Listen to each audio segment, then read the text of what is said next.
Hello बच्चों, मैं प्रदीप मिश्रा आपका टारगेट ऑन इंजीनियर पे फिर से एक बार स्वागत करता हूं।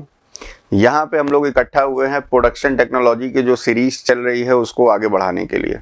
आप लोगों ने देखा होगा कि प्रोडक्शन टेक्नोलॉजी की 2 क्लासेस जो हुई हैं उनमें कुछ ना कुछ आपको सीखने को मिला होगा। क्या बेसिक होता है प्रोडक्शन टेक्नोलॉजी ये जानने को मिला होगा, मैन्युफैक्चरिंग किसको कहते हैं ये जानने को मिला होगा, और साथ साथ आपको ये भी जानने को मिला होगा कि कितने टाइप से हम लोग प्रोडक्ट को प्रोड्यूस कर सकते हैं। यानी फॉर्मिंग के बारे में थोड़ा बहुत जाना होगा, कास्टिंग के बारे में थोड़ा बहुत जाना होगा, मशीनिंग के बारे में थोड़ा बहुत जाना होगा और ज्वाइनिंग के बारे में थोड़ा बहुत जाना होगा। तो कहने का मतलब क्या है कि वहाँ पे हमने बस उसकी डेफिनेशंस देखी और आगे क्या क्या चल के हमको पढ़ाई करना है वो देखा। प्लस कल हमने जो सेकंड वीडियो था उसमें आप लोगों ने कास्टिंग के बारे में देखा होगा। कास्टिंग के कुछ एडवांटेज देखे होंगे, कास्टिंग के कुछ डिसएडवांटेज देखे होंगे। ठीक है, तो उससे एक देखिए, जब कोई भी चीज़ पढ़ाई की जाती है, जब कुछ भी चीज़ बेटा स्टार्ट किया जाता है, तो अगर हमें उसके एडवांटेज, उसके यूजेज, उसके लिमिटेशन पता हो जाएं तो एक ओवरव्यू, एक खाका दिमाग में हमारे तैयार हो जाता है कि हमें उस चीज़ों को क्यों पढ़ना है और किस लिए पढ़ना है। ठीक है, हमें उस चीज़ को क्यों पढ़ना है और किस लिए पढ़ना है। तो कल जो हमने एडवांटेजेस देखे कि अगर बिग साइज़ का प्रोडक्ट है तो हम लोग आसानी से कास्ट कर सकते हैं, किसी भी टाइप का मटेरियल है तो हम लोग आसानी से कास्ट कर सकते हैं, किसी भी टाइप मतलब ब्रिटल और डक्टाइल मटेरियल है। अगर बहुत ज़्यादा हार्ड मटेरियल है तो अगर उसकी मेल्टिंग उतनी आसान नहीं हो रही तो हम उसको कास्ट नहीं करेंगे, तब एक दूसरी टेक्नोलॉजी आती है, उसके बारे में भी हम लोग बाद में पढ़ेंगे, पाउडर टेक्नोलॉजी। ठीक है, जिसमें उसको बहुत सारे जो हार्ड मटेरियल उसको पाउडर फॉर्म में कन्वर्ट करके हम लोग डिजायर्ड शेप एंड साइज में कॉम्पैक्शन वगैरह करके प्रोड्यूस करते हैं। तो कहने का मतलब क्या है कि बहुत सारे ऐसे एडवांटेज है जो कास्टिंग के साथ किए जा सकते हैं। ठीक है, कोई कॉम्प्लेक्स कंटूर हुआ या ये सारी चीज़ें हुई तो कास्टिंग की तरफ हम लोग जाते हैं। लिमिटेशन क्या है? लिमिटेशन कल हम लोगों ने थोड़ा सा डिस्कस किया था। लिमिटेशन में मैंने ये बताया था कि कास्टिंग के द्वारा प्रोड्यूस किया गया प्रोडक्ट में डिफेक्ट आ ही जाता है, और डिफेक्ट आ ही जाता है तो मतलब उसके लिए फिर एडिशनल प्रोसेस हमको अपनाना पड़ता है। अगर उसको हमको डिफेक्ट फ्री करना है, अगर हमको उसको क्या करना है बेटा, डिफेक्ट फ्री करना है। तो कहने का मतलब ये है, ये जो एक ओवरव्यू, एक खाका तैयार हुआ है, थोड़ा सा मैंने रिवाइज कर दिया पीछे का, कि जिससे आप इस वीडियो के साथ इंटरलिंक हो जाए। और कल थोड़ा सा हमने डिस्कस किया था किस तरीके से कास्टिंग होती है, कैसे उसको मटेरियल को मेल्ट किया जाता है, फिर स्प्रू के द्वारा उसको फ्लो कराया जाता है माउल्ड कैविटी में, फिर कुछ देर के लिए छोड़ दिया जाता है जो सॉलिडिफाई हो जाएगा। जब वो सॉलिडिफाई हो जाएगा तो फिर उसको हम लोग माउल्डिंग सैंड ब्रेक करके बाहर निकाल लेते हैं। तो इतनी सारी चीज़ें हम लोग डिस्कस कर चुके हैं, इसके बारे में बात कर चुके हैं। कल एक टॉपिक स्टार्ट हुआ था, बोर्ड की खराबी की वजह से हम लोग उसको शुरू नहीं कर पाए थे। ठीक है, आज उसके बारे में हम लोग पढ़ेंगे। Pattern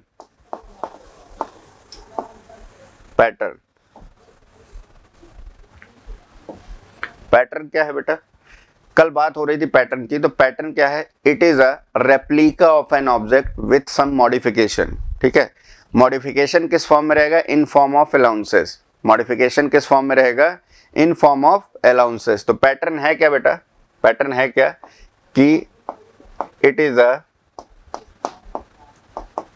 replica of an object with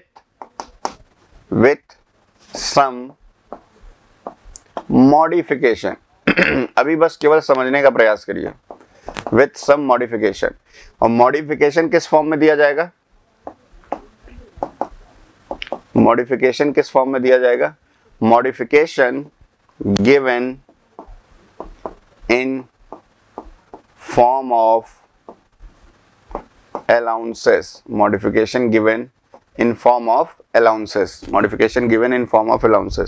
तो कहने का मतलब ये है कि जैसा हमें डिजायर्ड शेप ऑफ ऑब्जेक्ट चाहिए वैसा ही बिल्कुल पैटर्न बना हुआ चाहिए, क्योंकि पैटर्न का यूज किया जाता है कैविटी क्रिएट करने में।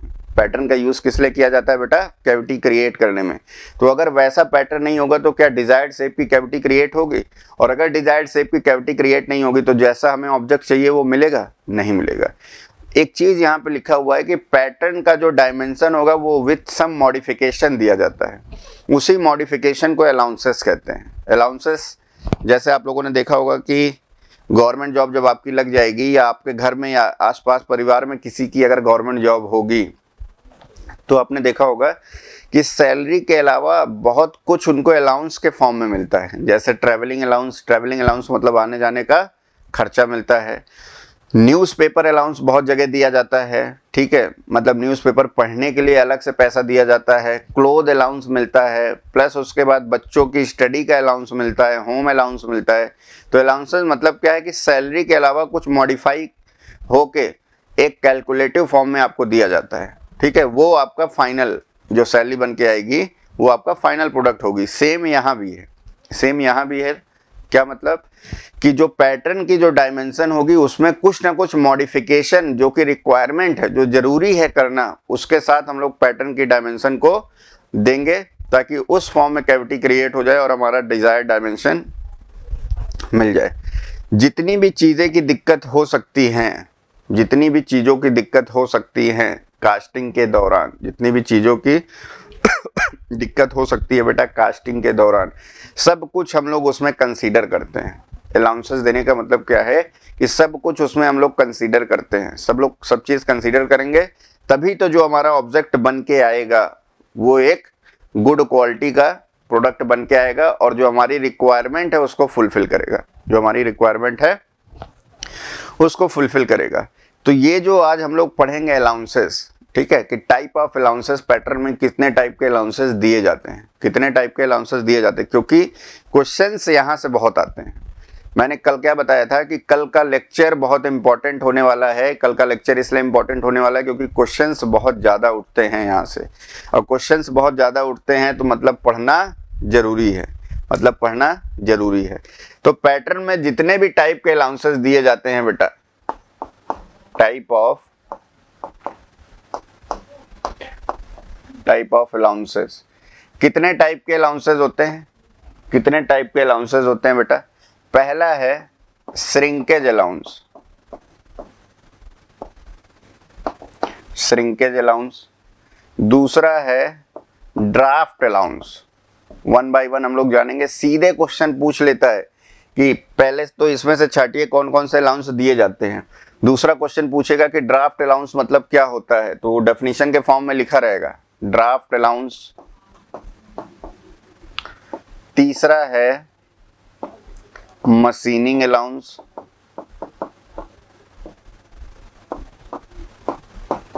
चौथा है बेटा शेकिंग अलाउंस। Shaking allowance. और पांचवा है डिस्टॉर्शन अलाउंस।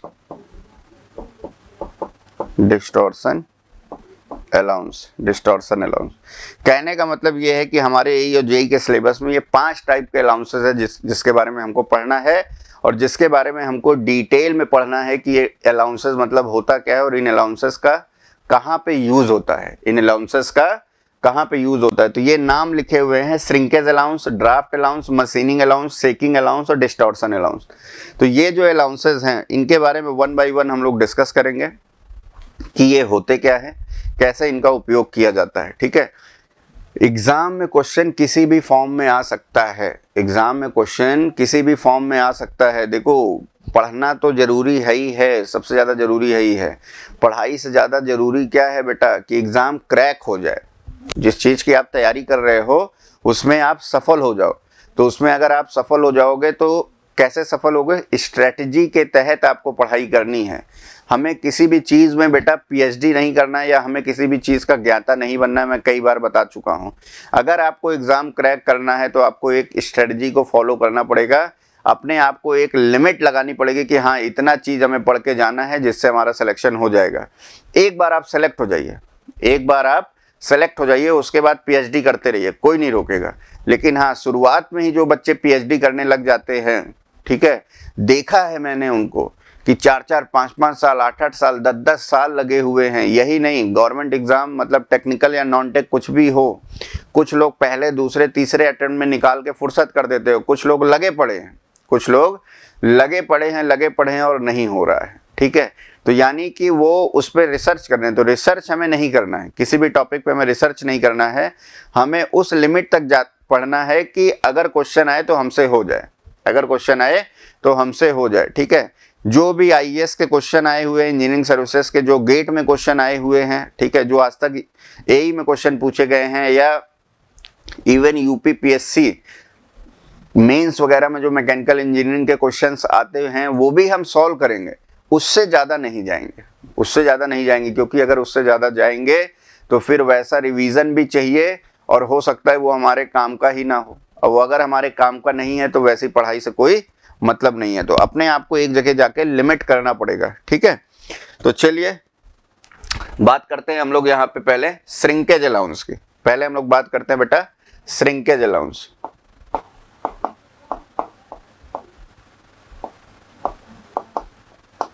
बहुत इंपॉर्टेंट है श्रिंकेज अलाउंस, बहुत क्वेश्चन पूछा जाता है इससे, बहुत क्वेश्चन पूछा जाता है बेटा।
देखिए श्रिंकेज अलाउंस को समझने के लिए हमें ये ग्राफ समझना जरूरी है, क्योंकि बहुत सारी ऐसी चीजें होती है जो डायग्राम और ग्राफ से समझी जाती हैं, बहुत सारी ऐसी चीजें हैं जो डायग्राम और ग्राफ से समझी जाती हैं।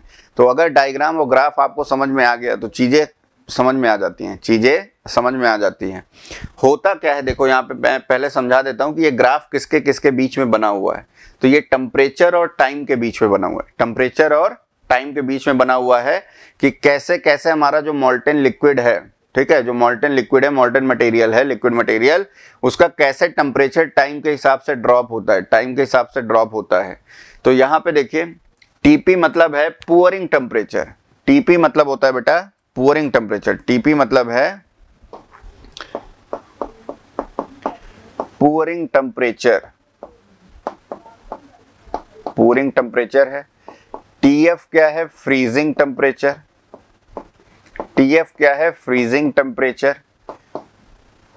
और टीए क्या है बेटा, एम्बिएंट टेम्परेचर, टीए क्या है, एम्बिएंट टेम्परेचर। तो एम्बिएंट टेम्परेचर मतलब क्या, जो एनवायरनमेंट का टेम्परेचर है, जो एनवायरनमेंट का टेम्परेचर है, जो एनवायरनमेंट का टेम्परेचर है। तो ए बी के बीच वाला जो जोन है वो लिक्विड श्रिंकेज को रिप्रेजेंट कर रहा है, बी सी के बीच वाला जो जोन है वो सॉलिडिफिकेशन श्रिंकेज को रिप्रेजेंट कर रहा है, और सी डी के बीच में जो जोन है वो कॉन्ट्रैक्शन, सॉलिड कॉन्ट्रैक्शन को रिप्रेजेंट कर रहा है। सी और डी के बीच वाला जो जोन है बेटा वो सॉलिड कॉन्ट्रैक्शन को रिप्रेजेंट कर रहा है। तो होगा क्या कि जब हम मटेरियल को, ठीक है, मोल्टेन लिक्विड स्टेट में ले जाते हैं, मोल्टेन लिक्विड स्टेट में ले जाते हैं और उसको स्प्रू में डालते हैं, उस स्प्रू में डालते हैं, तो वो मटेरियल स्प्रू के थ्रू फ्लो होता हुआ, रनर से होता हुआ कैविटी में आता है, कैविटी में आता है। तो यानी कि उसका एक टेम्परेचर है, जिस टेम्परेचर पे जिस टेम्परेचर पे आपने उसको फिल किया है, तो उस टेम्परेचर को क्या कहेंगे, पोरिंग टेम्परेचर।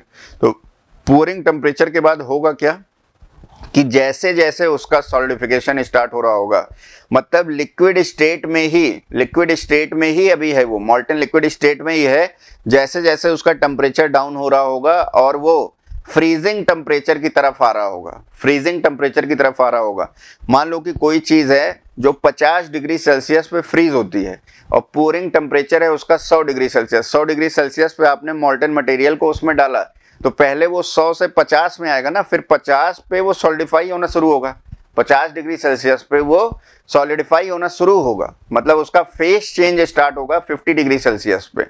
और फेस चेंज ट्रांसफॉर्मेशन हमें पता है कि एट कांस्टेंट टेम्परेचर पे होता है। कहाँ पे होता है? कांस्टेंट टेम्परेचर पे। तो जब उसका पूरा फेस चेंज प्रोसीजर हो जाएगा, फिर से उसका टेम्परेचर ड्रॉप होना शुरू होगा और वो एम्बिएंट टेम्परेचर तक जाएगा। कहाँ तक जाएगा बेटा? एम्बिएंट टेम्परेचर तक जाएगा। तो मतलब जैसे जैसे टेम्परेचर कम हो रहा है वो मटेरियल लिक्विड से सॉलिड स्टेट की तरफ जा रहा है, और कोई भी चीज जब लिक्विड से सॉलिड स्टेट की तरफ जाती है तो उसका वॉल्यूम क्या हो जाता है बेटा? रिड्यूस हो जाता है। तो वॉल्यूम रिड्यूस हो गया, तो मतलब आपने कैविटी को नाप के मॉल्टन लिक्विड पहले फिल किया था, अब उसका क्या हो गया? वॉल्यूम रिड्यूस हो गया क्योंकि उसका टेम्परेचर ड्रॉप हो रहा है। पहले कहां से जाएगा? पोरिंग टेम्परेचर से जाएगा फ्रीजिंग तक, और फ्रीजिंग टेम्परेचर से जाएगा कहां तक? एम्बिएंट टेम्परेचर तक। एम्बिएंट टेम्परेचर वो टेम्परेचर है जो सराउंडिंग में है। तो ध्यान से सुनिएगा, बिल्कुल ध्यान से सुनिएगा यहाँ पे कि ये है पोरिंग टेम्परेचर जहां पे आपने मटेरियल को फिल किया। उसके बाद उसका लिक्विड स्टेट में ही टेम्परेचर कम हो रहा है, और जब तक वो फ्रीजिंग टेम्परेचर पे ना पहुंच जाए तो उसके कारण जो श्रिंकेज हो रहा है उसको कहेंगे लिक्विड श्रिंकेज। क्यों लिक्विड श्रिंकेज कर रहे हैं? क्योंकि अभी भी वो लिक्विड फॉर्म में ही है, भले उसका टेम्परेचर ड्रॉप होता चला जा रहा है, अभी भी वो लिक्विड फॉर्म में ही है। वो तब तक सॉलिड फॉर्म में नहीं जाएगा जब तक वो अपने फ्रीजिंग टेम्परेचर पे नहीं पहुंच जाएगा।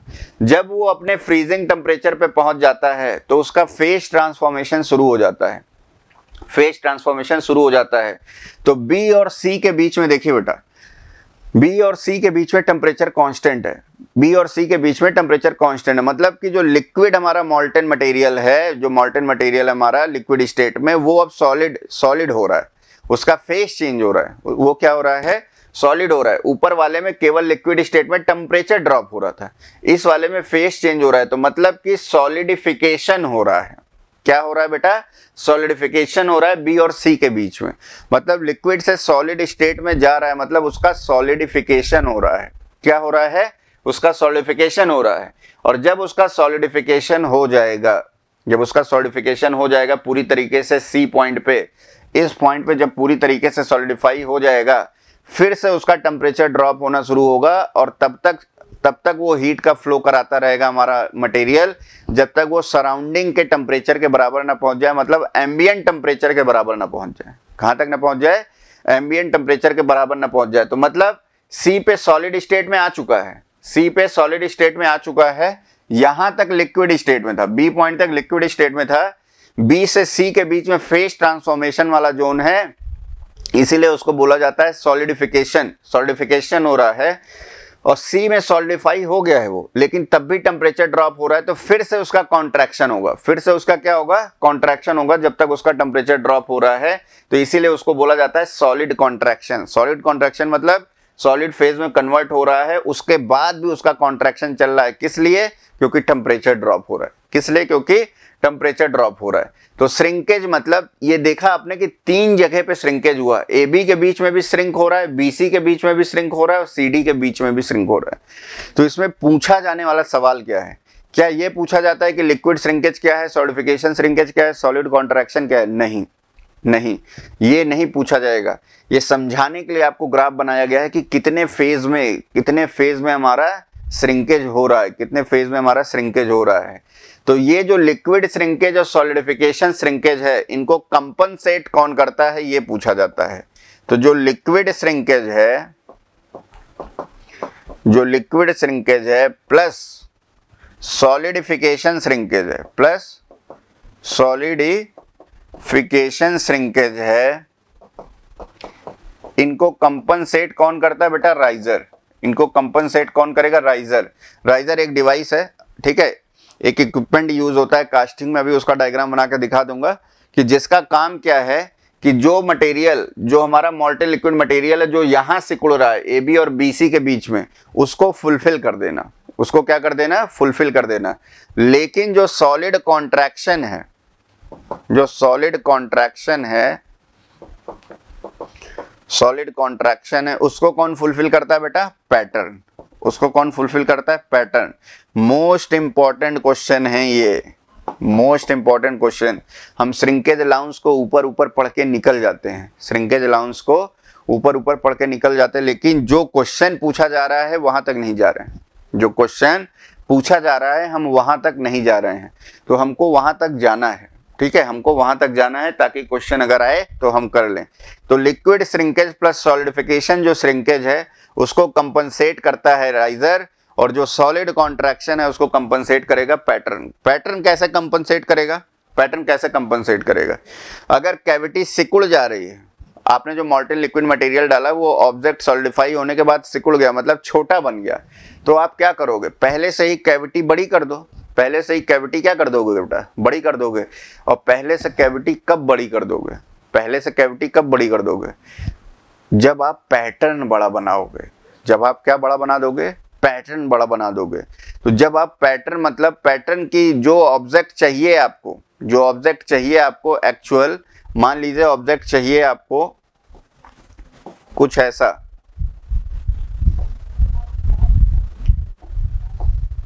ऑब्जेक्ट चाहिए आपको 8 mm, 6 mm, 3 mm।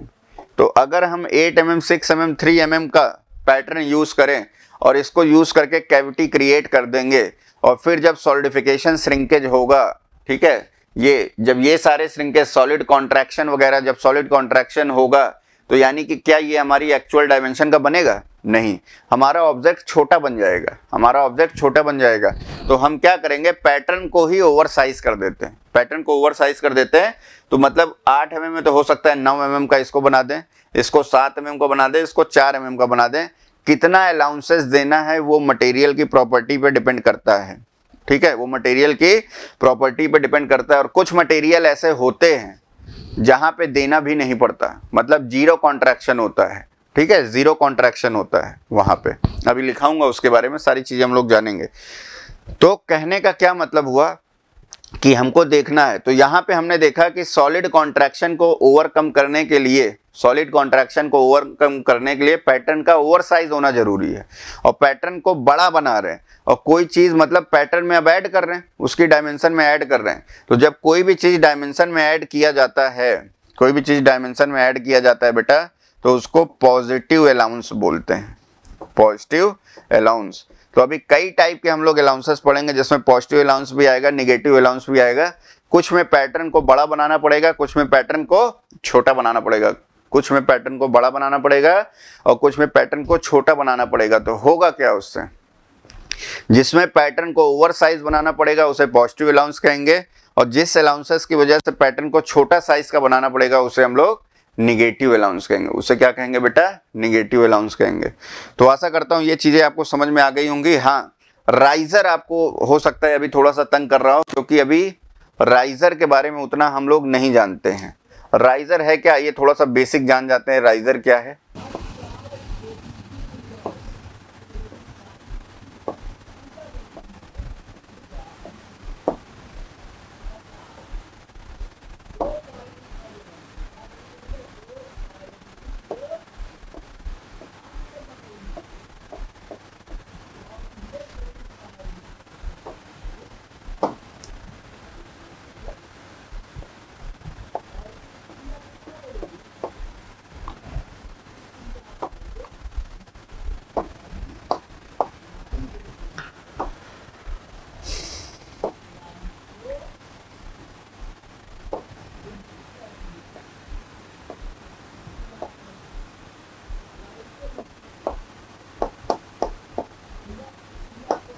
ऐसा कुछ लगा रहता है, ऐसा कुछ लगा रहता है, डिटेल में पढ़ेंगे हम लोग राइजर के बारे में। तो ऐसा कुछ लगा रहेगा। तो ये है क्या, ये है क्या बेटा, यहाँ पे अपना मोल्डिंग सैंड मटेरियल वगैरह रहेगा, मोल्डिंग सैंड मटेरियल वगैरह ऐसे ऐसे फिल्ड रहेगा।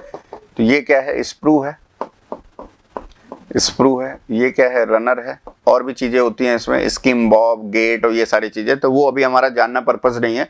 हमारा पर्पज़ ये राइज़र, ठीक है। तो राइज़र या तो ऊपर की तरफ लगा रहेगा या साइड से लगा रहता है। राइज़र या तो टॉप पे लगा रहेगा या साइड से लगा रहेगा, ठीक है। तो टॉप से लगा रहेगा या साइड से लगा रहेगा तो होगा क्या उससे, ठीक, कि जब ये पोरिंग टेम्परेचर से फ्रीजिंग टेम्परेचर की तरफ आ रहा होगा तो सिकुड़ रहा होगा, तो जितना सिकुड़ेगा ये राइजर, इसमें भी मॉल्टन लिक्विड भरा रहता है, इसमें भी मॉल्टन लिक्विड क्या रहता है बेटा, इसमें भी अंदर मॉल्टन लिक्विड भरा हुआ है, मॉल्टन लिक्विड ऐसे भरा हुआ है। तो ये क्या करेगा, जितना वो फ्रीजिंग टेम्परेचर तक जाएगा उसको फिल कर देगा, ये राइजर फिल कर देगा। और उसके बाद जब फेज ट्रांसफॉर्मेशन हो रहा होगा तो उसके कारण भी जो उसका कॉन्ट्रैक्शन हो रहा है तो उसको भी ये फिल कर देगा। हम कैलकुलेट कर लेते हैं पहले ही कि कितना उसका कॉन्ट्रैक्शन होने वाला है, उस हिसाब से हम लोग राइजर में मटेरियल को डाल के रखते हैं। लेकिन हाँ, जो तीसरा वाला है सॉलिड कॉन्ट्रैक्शन के कारण जो कम हो रहा है, सॉलिड कॉन्ट्रैक्शन के कारण जो कम हो रहा है वो पैटर्न कंपनसेट करेगा। वो कौन कंपनसेट करेगा, पैटर्न कंपनसेट करेगा। कहने का मतलब ये है, उसको पैटर्न कंपनसेट करेगा। तो कहने का मतलब ये है कि कौन किसको कंपनसेट करता है ये जानना जरूरी है। इस अलाउंस को पॉजिटिव अलाउंस बोलते हैं या निगेटिव अलाउंस, ये जानना जरूरी है, ठीक है। इतनी चीजें क्लियर हो गई। और श्रिंकेज अलाउंस को कैसे कंपनसेट किया जाएगा वो हमने जान लिया। श्रिंकेज अलाउंसेस होता क्या है वो हमने जान लिया कि जब मॉल्टन स्टेट में जाता है, जब वो सॉलिडिफिकेशन होता है और सॉलिड कॉन्ट्रैक्शन में जाता है तो उसका साइज कम होता जाता है। तो साइज कम होता जाता है तो मतलब जो एक्चुअल ऑब्जेक्ट का साइज है वो हमें मिलेगा नहीं, तो उसको कंपनसेट करना है हमको अलग अलग तरीके से। उसको क्या करना है, कंपनसेट करना है अलग अलग तरीके से। तो कुछ मटेरियल हैं जिनके श्रिंकेज अलाउंसेस हमको जानने चाहिए। मतलब ये नहीं कि वो रटा होना चाहिए, जानना चाहिए का ये मतलब नहीं है कि वो मेमोराइज हो। ये बस एक समझ डेवलप करने के लिए है कि किसका कितना श्रिंकेज अलाउंसेस होता है, कौन कैसा कॉन्ट्रैक्ट होता है, ठीक है, कौन कैसे कॉन्ट्रैक्ट होता है। तो पहला मटेरियल है इनवॉर एंड बिस्मथ,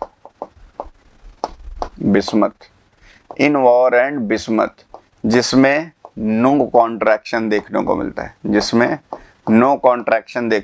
है। इनवॉर एंड बिस्मथ में नो कॉन्ट्रैक्शन देखने को मिलता है। जैसे आप लोगों ने उसमें देखा होगा कि स्ट्रेंथ ऑफ मटेरियल में आप लोग जानते होंगे, जब थर्मल स्ट्रेस वगैरह पढ़ते हैं तो उसमें least coefficient of thermal expansion आता है, किसका, इनवॉर मटेरियल का। तो least coefficient of thermal expansion मतलब कि वो उतना एक्सपेंड नहीं होता। तो अगर least coefficient of thermal expansion अगर उतना एक्सपेंड नहीं होता तो उतना कॉन्ट्रैक्ट भी नहीं होगा, उतना एक्सपेंड नहीं होगा तो उतना कॉन्ट्रैक्ट भी नहीं होता है। दूसरा है व्हाइट मेटल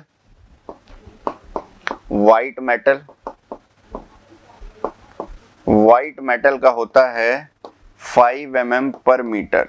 व्हाइट मेटल का होता है 5 mm पर मीटर। व्हाइट मेटल का होता है बेटा 5 mm पर मीटर। कास्ट आयरन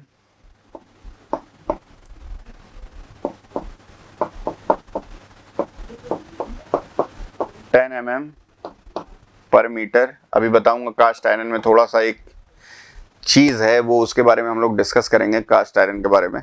चौथा है एल्युमिनियम।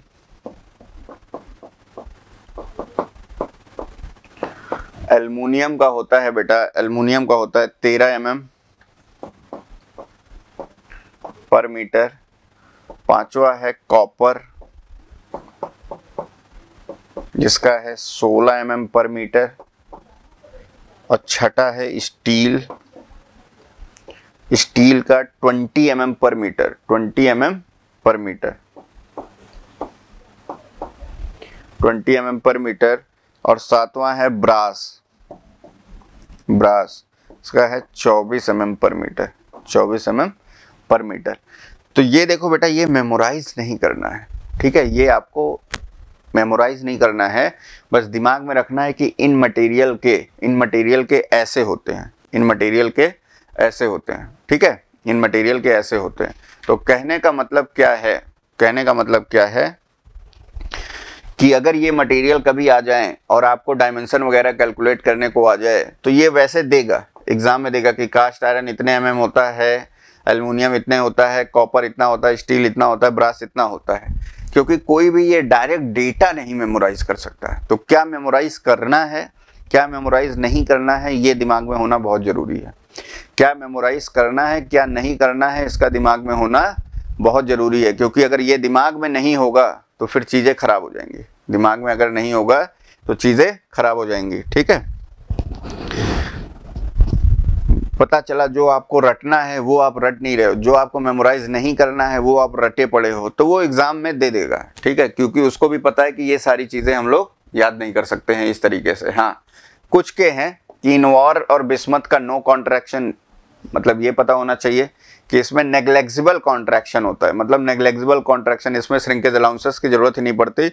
और ब्रास के केस में हाईएस्ट है, यहाँ देखा होगा आपने कि ब्रास के केस में 24 mm पर मीटर हाईएस्ट है इसका कॉन्ट्रैक्शन। ठीक, हाईएस्ट है इसका कॉन्ट्रैक्शन। तो इस पे हाँ एक एक्सेप्शन की बात हम लोग कर रहे थे। एक मटेरियल है बेटा grey cast iron, grey cast iron. ठीक है, grey cast iron, cast iron है, ग्रे कास्ट आयरन। तो ग्रे कास्ट आयरन क्या है कि अभी आपने देखा कि किसी भी मटेरियल का अगर टेम्परेचर ड्रॉप हो रहा है लिक्विड स्टेट से अगर वो सॉलिड स्टेट में आ रहा है तो उसका वॉल्यूम कम होता है। लेकिन ये एक ऐसा मटेरियल है, ये एक ऐसा मटेरियल है, ये एक ऐसा मटेरियल है कि जिसमें अगर टेम्परेचर ड्रॉप हो रहा है तो इसका वॉल्यूम बढ़ता है, क्योंकि कार्बन एटम सेपरेट होने लगते हैं, कार्बन एटम सेपरेट होने लगते हैं, जिसकी वजह से इसका वॉल्यूम बढ़ जाता है। तो इसका वॉल्यूम अगर बढ़ रहा है तो क्या पैटर्न अभी भी हमें ओवर साइज बनाना पड़ेगा? क्या पैटर्न को अभी भी हमें ओवर साइज बनाना पड़ेगा? क्या नहीं, पैटर्न को अब हमें ओवर साइज नहीं बनाना पड़ेगा। अगर कॉन्ट्रैक्शन के बाद साइज बढ़ जा रहा है और पैटर्न को भी हमने ओवर साइज बना दिया तो यानी कैविटी बहुत बड़ी क्रिएट हो गई, और कैविटी बहुत बड़ी क्रिएट हो गई तो हमारा क्या एग्जैक्ट डायमेंशन ऑफ ऑब्जेक्ट मिलेगा जो हमें चाहिए? बिल्कुल नहीं मिलेगा। तो हमें क्या करना पड़ेगा? तो हमें क्या करना पड़ेगा? पैटर्न को छोटा बनाना पड़ेगा, पैटर्न को छोटा बनाना पड़ेगा। तो ये ग्रे कास्ट आयरन एक एक्सेप्शन है, एक एक्सेप्शन है जिसके बारे में हमको याद रखना है कि ग्रे कास्ट आयरन में जो हमारा श्रिंकेज अलाउंस होता है, श्रिंकेज अलाउंस, तो अगर हम लोग पैटर्न को अब छोटा बना रहे हैं तो श्रिंकेज अलाउंस कैसा हो गया? निगेटिव। श्रिंकेज अलाउंस कैसा हो गया बेटा? निगेटिव हो गया। ठीक है, तो ये सारी चीजें आपको समझ में आ गई होंगी। ठीक, कि किस में पॉजिटिव होगा, कब कब पॉजिटिव अलाउंसेस बोलते हैं, कब निगेटिव अलाउंसेस बोलते हैं। ठीक है, एक बार डेफिनेशन क्लियर है तो बस फिर देखना है कि पैटर्न साइज बड़ा कर रहे हैं कि छोटा कर रहे हैं, पैटर्न साइज बड़ा कर रहे हैं या छोटा कर रहे हैं। तो कुछ उसके साथ साथ हमें अपवाद को भी रखना जरूरी है दिमाग में, क्योंकि अपवाद अगर दिमाग में नहीं रखेंगे, एक्सेप्शन से ही क्वेश्चंस काफ़ी ज़्यादा पूछ लिए जाते हैं, एक्सेप्शन से ही क्वेश्चन काफ़ी ज़्यादा पूछ लिए जाते हैं, क्योंकि एग्जामिनर को भी पता है, एग्जामिनर भी आप ही के थ्रू होता हुआ गया है, उसने भी जो है डिप्लोमा, बीटेक, एमटेक, पीएचडी ये सारी चीज़ें की हुई है, तो उसको पता है कि कहाँ कहाँ चीज़ें फंसती है, पेपर वही बना रहा है, तो कहाँ कहाँ चीज़ें फंसती हैं अगर उसको पता है तो हमें उस हिसाब से पढ़ाई करना पड़ेगा। और अगर हमें उस हिसाब से पढ़ाई करना है, ठीक है, तो हमें चीज़ों को जानना पड़ेगा, चीज़ों को अच्छे से जानना पड़ेगा। तो एक न्यूमेरिकल आता है बेटा, एक न्यूमेरिकल आता है कि एक क्वेश्चन है जैसे कि डिज़ाइन अ पैटर्न, ठीक है, डिज़ाइन अ पैटर्न, एक पैटर्न को डिज़ाइन करना है for an object, for an object making by steel, making by steel having solid contraction, having solid contraction 20 mm पर मीटर। ठीक है, एक पैटर्न दिया हुआ है जिसको हमें डिजाइन करना है, ऑब्जेक्ट दे दिया है, क्या दे दिया है हमको? ऑब्जेक्ट दे दिया है,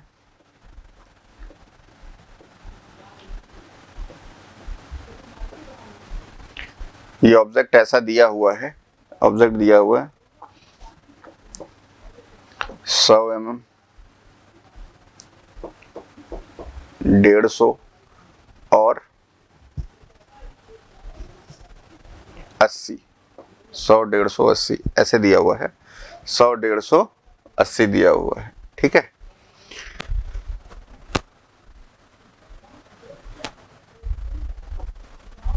mm, ये हमारा ऑब्जेक्ट है, ये हमारा फाइनल ऑब्जेक्ट है, ये हमारा फाइनल ऑब्जेक्ट है। ये क्वेश्चन मैं आपके लिए छोड़ के जा रहा हूँ, ये क्वेश्चन आपके लिए छोड़ के जा रहा हूँ। ये हमारा फाइनल ऑब्जेक्ट है। ऐसा हमें पैटर्न बनाना है कि इस तरीके का फाइनल ऑब्जेक्ट हमारे पास बन जाए, इस तरीके का फाइनल ऑब्जेक्ट क्या हो जाए बेटा, बन जाए। तो सबसे पहले ये समझना पड़ेगा कि ये किस मटेरियल का है। तो किस मटेरियल का है बेटा, किस मटेरियल का है, स्टील का है। तो अगर ये मटेरियल हमारा स्टील है, अगर ये मटेरियल हमारा स्टील है, तो यानी कि क्या बनाना पड़ेगा, पैटर्न को ओवर साइज, क्योंकि कॉन्ट्रैक्शन हो रहा है। तो पैटर्न को अगर ओवर साइज बनाना पड़ेगा तो उसकी डायमेंशन हमें कैलकुलेट करके रखना है, उसकी डायमेंशन हमें कैलकुलेट करके रखना है। तो ये क्वेश्चन आप लोग सॉल्व करिएगा कि इसकी डायमेंशन कितना रखना पड़ेगा, इसकी डायमेंशन कितना रखना पड़ेगा, इसकी डायमेंशन कितना रखना पड़ेगा। और उसने सॉलिड कॉन्ट्रैक्शन की वैल्यू दे रखी है कि 20 mm पर मीटर है, 20 mm पर मीटर है। तो 100 mm बनाने के लिए कितना एक्स्ट्रा चाहिए, 150 mm बनाने के लिए कितना एक्स्ट्रा चाहिए, और 80 mm बनाने के लिए कितना एक्स्ट्रा चाहिए, 80 mm बनाने के लिए कितना एक्स्ट्रा चाहिए। तो ये एक्स वाई जेड की वैल्यू आपको निकालना है। आशा करता हूं कि आप आराम से निकाल लेंगे। अगर एक चीज आपको यहाँ पे दे दिया है तो डायमेंशन के रिस्पेक्ट में आपको बस चीजें रखनी है, हमारा काम हो जाएगा। ठीक है, तो यहाँ पे हमारा श्रिंकेज अलाउंस खत्म होता है। अभी 4 तरीके के और अलाउंसेस पढ़ने हैं। तो श्रिंकेज अलाउंस हमारा यहाँ खत्म हो गया। नेक्स्ट वीडियो में हम नेक्स्ट 4 टाइप के अलाउंसेस को पढ़ेंगे, नेक्स्ट 4 टाइप के अलाउंसेस को पढ़ेंगे। ठीक, पूरी क्लास देखिएगा। बहुत सारे डाउट होते हैं बच्चों के मन में, वो इस क्लास से श्रिंकेज अलाउंस के बारे में चीज़ें आज क्लियर हो जाएंगी, क्योंकि क्वेश्चंस बहुत ज़्यादा पूछा जाता है। और मैंने आपको बताया है कि हम पूरा का पूरा प्रोडक्शन न्यूमेरिकल वे में पढ़ेंगे, क्योंकि क्वेश्चंस आजकल कैसे भी बन रहे हैं, प्रोडक्शन से न्यूमेरिकल बन रहा है और पता चल रहा है कि सोम से और मैकेनिक्स से वहाँ से थ्योरी बन रही है। तो हर परीक्षा के लिए हमको अपने आप को तैयार रखना है कि किसी भी फॉर्म में प्रश्न हमारे सामने आए तो उसके बाद वो गलत ना हो, क्योंकि मौका एक बार अगर चला गया तो दोबारा मौका आने में काफ़ी समय लग जाता है। तो मौके को गंवाना नहीं है, उसको ग्रैब करना है। ठीक है, तो बिल्कुल ध्यान से पढ़िए, अच्छे से पढ़िए। सारे लेक्चर को नहीं समझ में आ रहा तो फिर से देखिए। आशा करता हूँ पूरी चीज़ें समझ में आ गई होंगी।